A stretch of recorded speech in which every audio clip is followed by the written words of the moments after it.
নমস্কার বন্ধুরা, সকলকে আমাদের চ্যানেল টেকনিক্যাল লাইব্রেরিতে স্বাগত জানাই। আজকে একটি নতুন ভিডিও নিয়ে আসলাম। সেটা হচ্ছে তুতে বা কপার সালফেট, তার ভিতরে যে কেলাস জল থাকে সেটা পরীক্ষা করে দেখানো, এবং তার সঙ্গে এই কেলাস জল না থাকলে এর আকৃতি বা কেলাসের আকৃতি কেমন হয়, বা তুতের কেলাস তার বর্ণ কেমন হয় সেটা দেখাবো। তো প্রথমে বলি, তুতে হচ্ছে কপার সালফেট, শোধক কপার সালফেট CuSO4 5H2O। একটি কপার সালফেট অণুর ভিতরে 5 অণু কেলাস জল থাকে, যার জন্য এর বর্ণটা নীল হয়। এবার আমরা এটা একটা টেস্ট টিউব নিয়েছি, তার ভিতরে তুতে নিয়েছি। বিষয়টি বলে রাখি, তুতে একটু বিষাক্ত পদার্থ, তো সেক্ষেত্রে অবশ্যই বড়দের সুপারভিশন ছাড়া এই কাজটি করা উচিত হবে না, এই পরীক্ষাটি করা উচিত হবে না।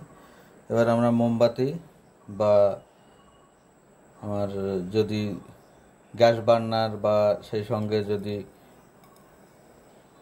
যদি কোনো স্পিরিট ল্যাম্প থাকে তাহলে সেই ক্ষেত্রে সুবিধা হবে, সেটাতে আমরা পরীক্ষা করে দেখব।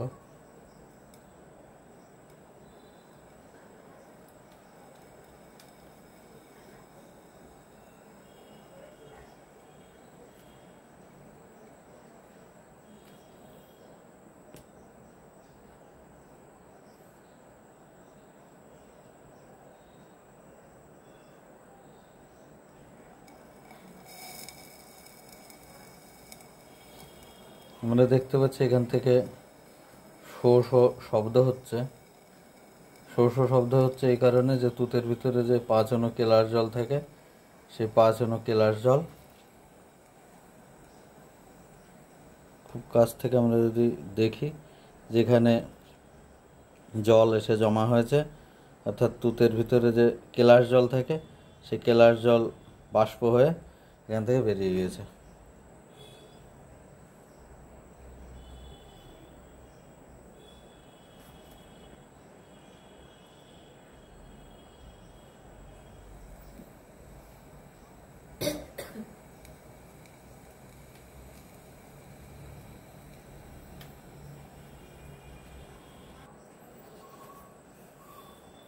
এটি যেহেতু একটু কালো হয়ে গেছে, কার্বন বা এই যে ভূষো জমা হয়ে এটি কালো হয়ে গেছে বলে আমি একটা টিস্যু পেপার দিয়ে আমি এটাকে একটু মুছে দেবো। তারপরে দেখবো যে ভিতরের কপার সালফেটের কালারটি কেমন হয়েছে।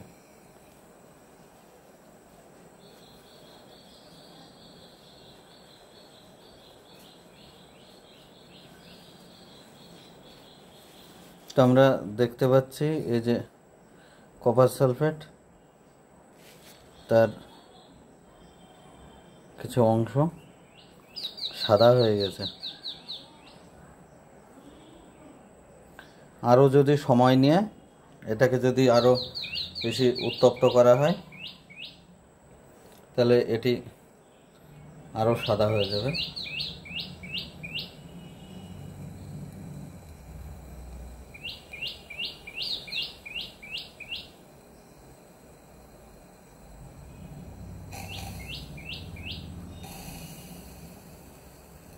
এখান থেকে আমরা দেখছি যে পরিমাণে এই যে জলটি বের হচ্ছে, এটা সম্পূর্ণই তুতের কেলাস জল।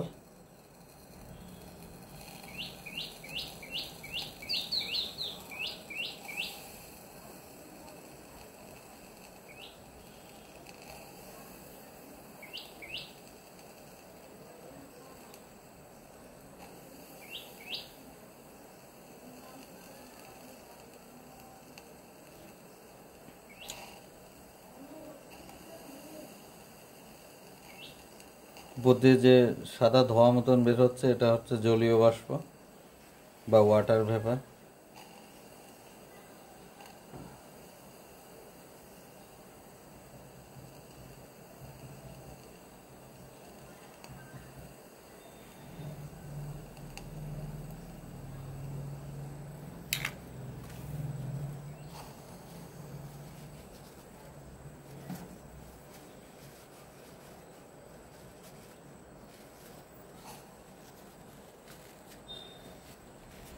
আমরা দেখতে পাচ্ছি এই তুতে তার কেলাস জল হারিয়ে সাদা বর্ণ ধারণ করেছে, এবং এই জল আবার যদি নিচে চলে আসে তাহলে আবার কিন্তু তুতে তার আগের যে বর্ণ সেটা ফেরত পেয়ে যাবে। এইভাবে কোনো জায়গায় জলের অস্তিত্ব প্রমাণ করার জন্য আমরা নিরুদ্যত কপার সালফেট বা ড্রাই কপার সালফেট তাকে আমরা ব্যবহার করতে পারি। এভাবে আমরা জলের অস্তিত্ব আমরা বুঝতে পারি। তো এই পরীক্ষার সাহায্যে আমরা দেখলাম কিভাবে তুতের কেলাস জল তার আকৃতি বা বর্ণ নির্ধারণে সাহায্য করে, এবং তার কেলাস জল যদি না থাকে তাহলে কিভাবে সেটি তার বর্ণ হারিয়ে ফেলে। ভিডিওটি ভালো লাগলে অবশ্যই ভিডিওটিকে লাইক করবেন এবং শেয়ার করবেন, এবং আমাদের চ্যানেলটিকে সাবস্ক্রাইব করবেন। সকলকে ধন্যবাদ জানাই।